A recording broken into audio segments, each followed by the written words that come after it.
अली सुने ना, आज बाजार चलते हैं, ईद में अब चंद ही दिन रह गए। साना प्लीज आज नहीं, मुझे रोजा लगा हुआ है, जरा भी हिम्मत नहीं हो रही उठने की। बस यही मसला है आपका। शॉपिंग का नाम सुनो तो फौरन रोजा ज्यादा लगने लगता है। माँ जी देखे ना, मुझे बाजार जाना है। ईद में दिन भी बहुत थोड़े रह गए हैं, लेकिन अली है कि उठने का नाम ही नहीं ले रहे। अरे बेटा तुम फिक्र ना करो, अभी मैं इसे कहती हूँ।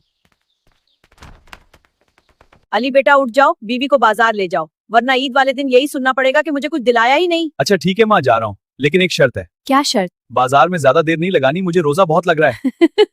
देखना जल्दी करना, मैं ज्यादा देर खड़ा नहीं रह सकूंगा। आप फिक्र ना करें, मैं तो बस थोड़ी सी शॉपिंग करूंगी।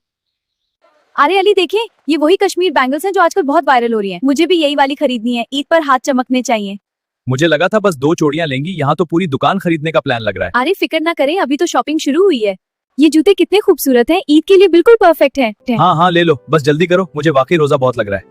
माँ जी ये शाल आप पर बहुत अच्छी लगेगी, आपके लिए ले लेते हैं। अरे बेटा मेरे लिए क्यों ले रही हो? ईद है ना माँ जी, आपके लिए भी तो कुछ होना चाहिए। अब शॉपिंग हो गई हो तो घर चलें, वाकई अब रोजा बहुत लग रहा है। अच्छा ठीक है, वरना आप पूरे बाजार में ऐलान कर देंगे कि मुझे रोजा लग रहा है। चलो अब घर चलते हैं, ईद की तैयारी भी तो करनी है। दोस्तों, आप में से किस किस ने ईद की शॉपिंग कर ली है जरूर बताएं, और चैनल को लाइक और सब्सक्राइब करें।